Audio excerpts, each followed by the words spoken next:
नमस्कार मित्रांनो, trending news आणि लेटेस्ट अपडेट या चॅनलवरती तुमचे स्वागत आहे। मित्रांनो, आज आपण आपल्या आजच्या व्हिडिओमध्ये बघणार आहोत की मित्रांनो, सराफा बाजारात स्वस्ताईची पेरणी, सोने आणि चांदीत मोठी घसरण, अशा आहेत आता किमती। चला तर जाणून घेऊया। मित्रांनो, सराफा बाजारात या आठवड्यात स्वस्ताईची पेरणी झाली आहे। सोने आणि चांदीत मोठी घसरण झाली आहे। गेल्या आठवड्याच्या अखेरीस सोन्याने मुसळी मारली होती, तर चांदी नरमली होती। या आठवड्याच्या सुरुवातीला दोन्ही धातूंनी स्वस्ताईची आनंद वार्ता दिली आहे। मित्रांनो, राज्यात विधानसभा निवडणुकीचे वातावरण तापले आहे। प्रचाराचा धुराळा उडाला आहे। तर दुसरीकडे सराफा बाजारात या आठवड्याच्या स्वस्ताईची पेरणी झाली आहे।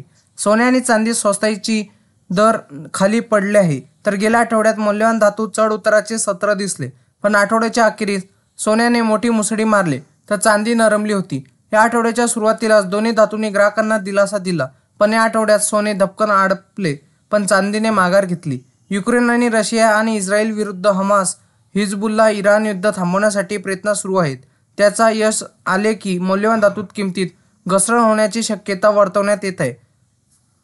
मित्रांनो, गेल्या आठवड्यात चांदीला मोठी कामगिरी दाखवता आली नाही, पण सोने 1000 रुपयांनी वधारले, तर त्यात 4000ची घसरण झाली होती। तर या आठवड्याच्या सुरुवातीला चांदी 1000 रुपयांनी घसरली, तर आज सकाळच्या सत्रात चांदीत घसरणीचे संकेत मिळत आहे। गोल्ड डेटानुसार 1 किलो चांदीचा भाव 93,000 रुपये इतका आहे। मित्रांनो, इंडियन बुलियन अँड ज्वेलर्स असोसिएशननुसार IBJ म्हणते की 24 कॅरेट सोने 76,840 रुपये, तर 23 कॅरेट सोने 76,532 रुपये, तर 22 कॅरेट सोने 70,385 रुपयावर घसरले। तर 18 कॅरेट आता 57,630 रुपये, तर 14 कॅरेट सोने 44,951 रुपये प्रति 10 ग्रॅमवर आहे। तर 1 किलो चांदीचा भाव 90,859 रुपये इतका झाला।